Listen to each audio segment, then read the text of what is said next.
Ladies and gentlemen, I am going to tell you something about the latest treatment of ear, nose and throat in 21st century.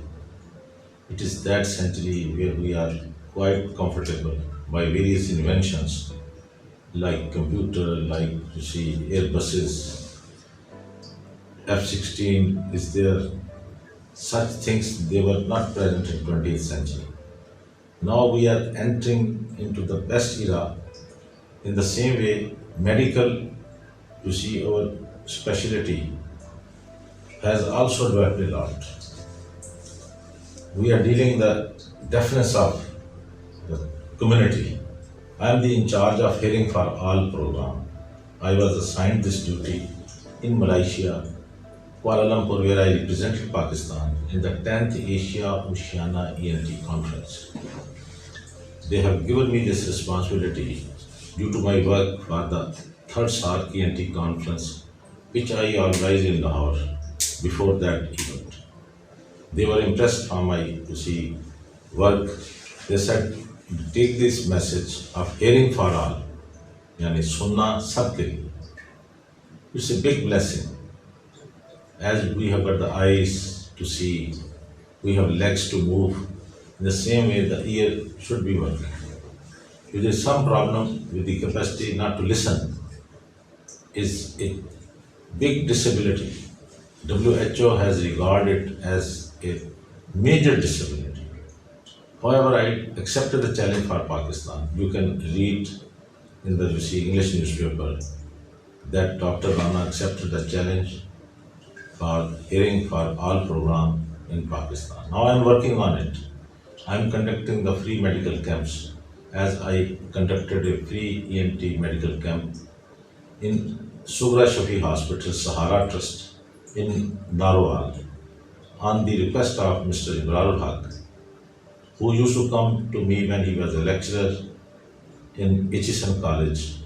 He was my patient. He used to come for his throat and nose checkup. However, with that relationship, he said that come to our hospital, which he has made in a very nice way, in far-flung area near the Indian border in Narwal. And he said that the people are poor, they cannot afford to come to the big cities or they cannot go abroad. Give them some proper guidance how they can treat the deafness of their children.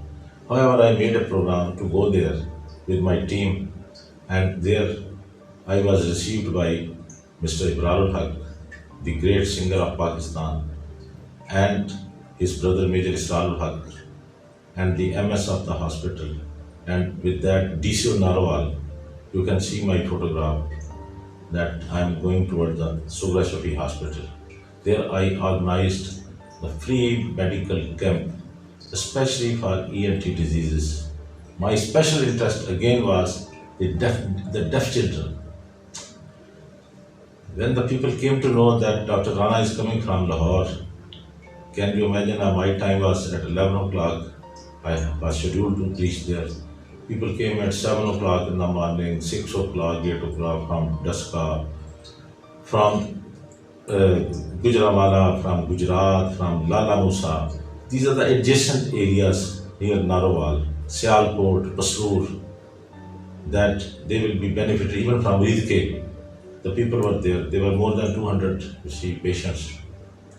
I checked up their ear, nose and throat, and especially after testing those children who were deserving, I gave them the hearing aid, and the other patients, they were given the medical advice, what we can do, what we cannot do.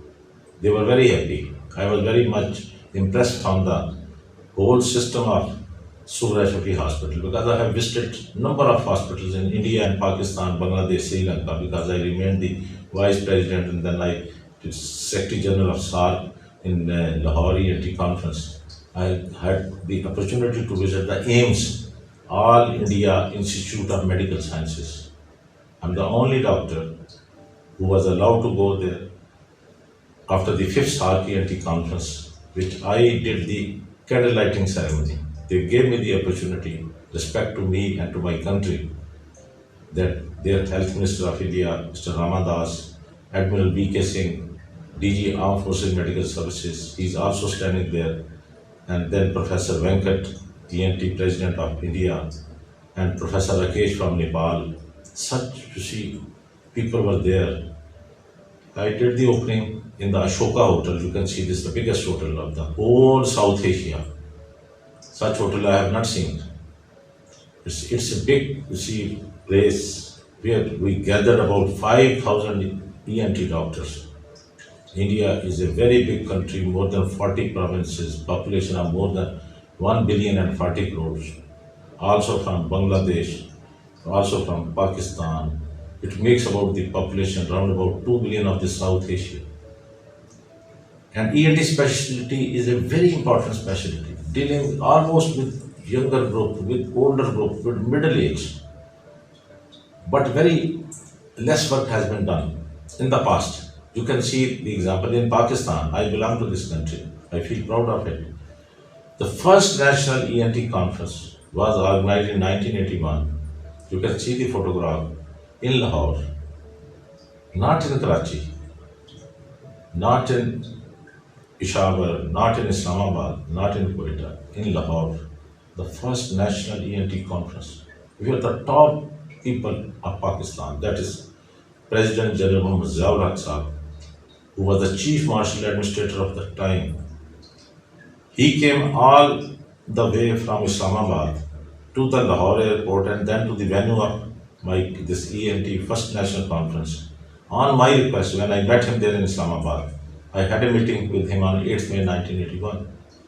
However, by his coming to this conference gave a big boost up, and all the new trends. He issued a directive on my request that Quetta, Peshawar, Karachi, Lahore should be given the E.N.T. Diagnostic Center.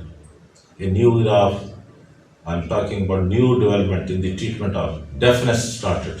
There was no post of audiologist. I was working in MAYO hospital. No. One E.N.T. diagnostic then was made in MAYO hospital. Audiology post was created. The job of the audiologist, again I said, he's like a radiologist, he's like a pathologist. His job is to diagnose the deafness. It should be there. Before there was no post. No post, no system, no instruments, no audiology room proper. However, it gave a big, you see, service to the humanity, that the deaf people, instead of going to England or America for their diagnostic, before 80, the people used to go, those who were affording, they used to go to England, to America. But in Pakistan, they were not having such facilities. I feel proud of that God has given opportunity to our government of that time that they started this work. Then I represented Pakistan in Hearing for All program in Malaysia, KUALALUMPUR, where they said the ear should be treated in a proper way. If there is a perforation in the eardrum, I am doing the laryngoplasty. We can repair the eardrum. If there is a problem with the ossicular chain that is inside machinery of the middle ear, we can do the ossiculoplasty. Then other way, there is a cochlear implant. In Orlando, Professor Jennifer Dellyberry, she is the top ear surgeon of the world. She gave me the small disc that take this for introduction to your country. However, I then, you see, in my TV program, PTV Lahore, I, you see, put this small disc in which some introduction to the cochlear implant. I'm talking about the latest treatment. Transforms sounds into electrical signals, which stimulate the nerve fibers of the inner ear. This way, speech and sounds can be heard again. To understand the function of a cochlear implant, we will follow the path by any sound under normal conditions. Sound waves travel through the ear canal.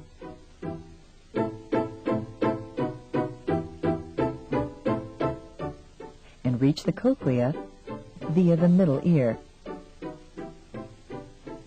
In the cochlea, the sound wave is transformed into electrical pulses, which travel down the nerves to the brain. Then the sound is processed. The sound is transmitted at a high speed. The cochlea plays an important role in the hearing process. The cochlea consists of 3 little channels filled with fluid. The incoming sound wave travels through the fluid and stimulates thousands of hairs on the top of the hair cells. The hair cells convert the mechanical energy into electrical impulses, which stimulate the nerve fibers. They form the acoustic nerve, which sends the message to the brain. The low sounds stimulate the top of the cochlea. This is the latest treatment, but still it is very expensive. It is just at the beginning stage. God will help us that people in Pakistan are affordable to that extent. Otherwise, the other ways, the best treatment is very, very simple. Hearing aid. This hearing aid, if you put the child, this was told in Turkey. I represented Pakistan in the 10th E.N.T Congress in Ankara, which is the capital of Turkey, that this small hearing aid is very useful weapon against deafness in children, in middle age, and also in the older. This small hearing aid we should give as early as possible to the child. We should not waste his time. The more earlier we get this instrument to be fit in the children, the better result are there. If they will start listening, then there is a speech therapy. Child will be able to speak and listen. Both. He will be listening and he will be speaking. He will become a normal person. But if we just waste 4, 5 years, 6 years, then the results are very poor. I tell you very frankly, ear, nose and throat diseases, they make 25% of the whole patients. When I used to work in this MAYO hospital, which is the top and the oldest hospital in North area. One hospital was made in Calcutta, the other was made in Lahore. In Delhi or Bombay, they were made, the British people, they made later on. This Lahore is the oldest seat. King Edward Medical College is the second oldest medical college of India and Pakistan, or rather the South Asia. They made it in 1860. Then attached hospital is MAYO Hospital, where I worked as a specialist, and also I remained teaching the students, and 4th year final year MBBS of King Edward Medical College. You can see me, I'm moving with Professor Iftihar Saab, who was the principal of King Edward Medical College, the unique medical college.